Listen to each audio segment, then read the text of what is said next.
Hola, bienvenidos a este video podcast titulado Pedagogía de la Supervivencia. Aquí hablaremos de la educación costarricense sin filtros. Mi nombre es Elizabeth Muñoz, soy docente de preescolar y licenciada en Administración Educativa de la Universidad de Costa Rica.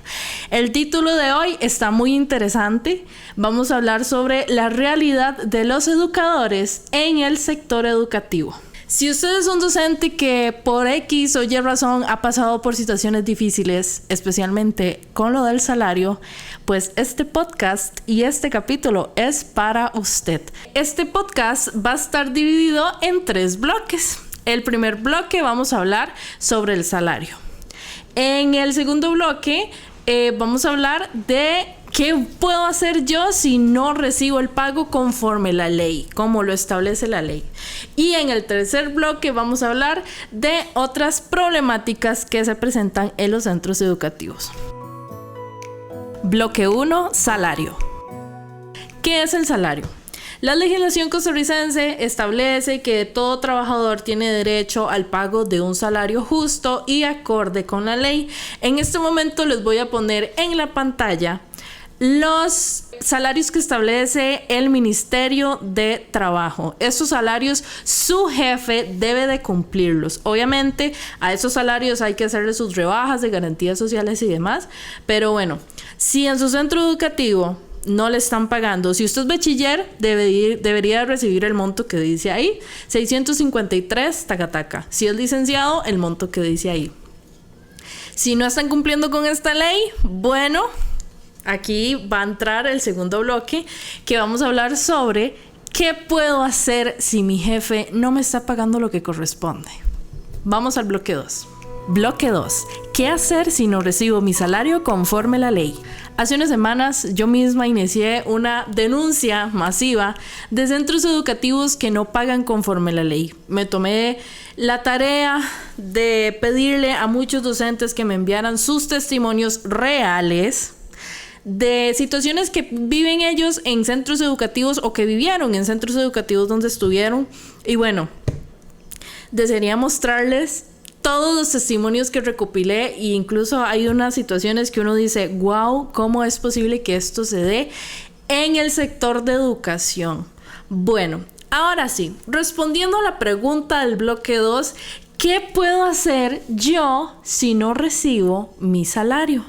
Bueno, lo primero, aquí arribita les voy a dejar una pestaña sobre una denuncia que llegó a los medios de comunicación de mi persona en Diario Extra TV. Muchísimas gracias a los compañeros de Extra TV por escuchar mi voz. Y ahí justamente ese día tenían a un personal del Ministerio de Trabajo que nos asesoró sobre cómo hacer la denuncia. Muy bien.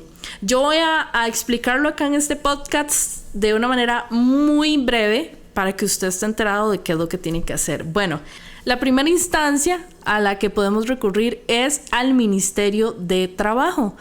En la página web del Ministerio de Trabajo hay una pestaña donde uno puede ingresar y poner la denuncia anónima a su nombre, usted verá, y detallar, ¿verdad?, en qué consiste, si es la cuestión del pago de salario y demás. Entonces ahí lo pueden hacer.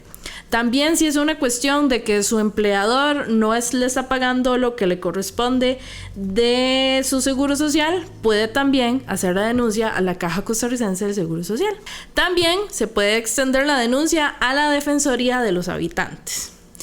Y bueno, aquí hay un tema que me gustaría recalcar muchísimo, que bueno, en Costa Rica, para poder laborar como docente, tenemos que estar colegiados.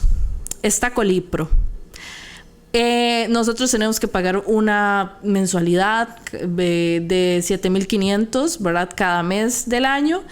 Y bueno, mucha gente, cuando yo empecé con este proceso de la denuncia masiva, me comentó de que Colipro está ausente. Colipro no se pronuncia ante estas situaciones. Entonces, bueno, lastimosamente para este podcast no pude mostrarles o contactar a alguien que de Colipro, ¿verdad?, que viniera como a darme respuesta a esa situación de por qué es que Colipro no se involucra. Entonces me queda pendiente. Igual, si esto llega a algún personal de Colipro, por favor contácteme, porque sí me gustaría poder darle respuesta a todos estos educadores que me han dicho: Teacher Eli, ¿dónde está Colipro? ¿Por qué no se pronuncia? Entonces me encantaría poder tener la otra cara de la moneda y poder mostrarles y darles respuesta. Vamos a entrar al bloque número 3, donde vamos a hablar sobre otras problemáticas que se presentan en los centros educativos. Vamos a verlo. Bloque número 3. Otras problemáticas en los centros educativos privados. Además del incumplimiento salarial que se da en muchos centros educativos, es importante recalcar que no en todos, pero en muchos centros educativos tenemos muchos problemas graves que recopilé en esos testimonios. Entre ellos, puedo leer que hay un abuso de poder por parte de directores y de los dueños de los colegios. También se ha dado mucho la contratación de personal que no tiene el título para ejercer en el puesto donde se es contratado. Hubo una persona que me comentó de un centro educativo de Escazú. Me decía que el profesor de informática era el esposo de la dueña del centro educativo. El esposo tiene un técnico en algo de producción, ahorita se me escapa el nombre correcto, pero tiene un técnico que no tiene nada que ver con lo que él desempeña en el centro educativo, que es el profesor de informática. Que justamente cuando hice esta denuncia, esta persona se alzó conmigo y me comenzó a poner comentarios muy pesados de que esta no era la manera de alzar la voz. Y yo le dije, entonces, ¿cuál es la manera? Ya después otros docentes me comenzaron a decir: ignore los comentarios de esa persona, porque esa persona tiene vínculo con el Centro Educativo San Pablo, que desde ese centro educativo recopilé muchos testimonios que yo digo, wow, ¿cómo este centro educativo sigue funcionando? Yo quisiera saber el Ministerio de Educación Pública, porque se supone que el centro educativo está reconocido por el MEP, entonces no lo sé, no lo comprendo. Y me encantaría investigar más, por supuesto. Pero bueno, también tenemos esto, yo creo que se da en todos los niveles. Yo que puedo hablar, que soy de preescolar, puedo hablar que hay una sobrecarga laboral increíble, donde uno tiene que hacer funciones que no le corresponden. Definitivamente no. Entonces, obviamente, para ahorrarse un salario de otra persona que haga ese trabajo, pues se le reparte esas tareas a las docentes y que vean a ver qué hacen. Entonces es muy rudo, pero la sobrecarga laboral, y peor aún cuando no se reconoce ese trabajo extra, es aún más cansado. Entonces incluso a veces uno tiene que agarrar fines de semana para sacar todo el trabajo, o a veces quedarse más del horario extra para poder entregarlo, poder terminarlo. Así es. Es muy cruda la realidad de la educación actual en el sector privado. También tenemos amenazas de personas. Bueno, ya mencioné, por ejemplo, una. Cuando hay personas que queremos alzar la voz, vamos a recibir amenazas de centros educativos, de personas que tienen vínculo con el centro educativo. Pero yo siento que es un riesgo que hay que correr con tal de que nuestros derechos como educadores se hagan valer. Si me quedo callada, soy cómplice de lo que está pasando en la educación actual. Entonces, esos serían los bloques que vamos a desarrollar el día de hoy. A modo de conclusión, sabemos que la educación es un pilar fundamental en la sociedad. Entonces, hago un llamado a los educadores que están pasando por situaciones como las que yo acabo de mencionar en este podcast. Por favor, denuncien, lo pueden hacer de manera anónima al Ministerio de Trabajo. Denuncien, hagan valer sus derechos.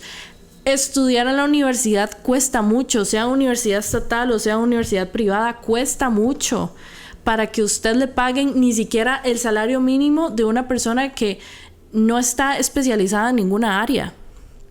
Yo le invito, por favor, usted educador, educadora y también padre de familia que me está escuchando, hagan valer sus derechos. A los padres de familia pidan transparencia en los centros educativos, pregunten si están al día con lo que es JUPEMA, la Caja Costarricense del Seguro Social, si a los docentes les pagan conforme la ley. Es sumamente importante. Muchos docentes trabajamos meramente por vocación y por amor al niño. Eso fue todo en este podcast de Pedagogía de la Supervivencia. Nos vemos en el próximo capítulo.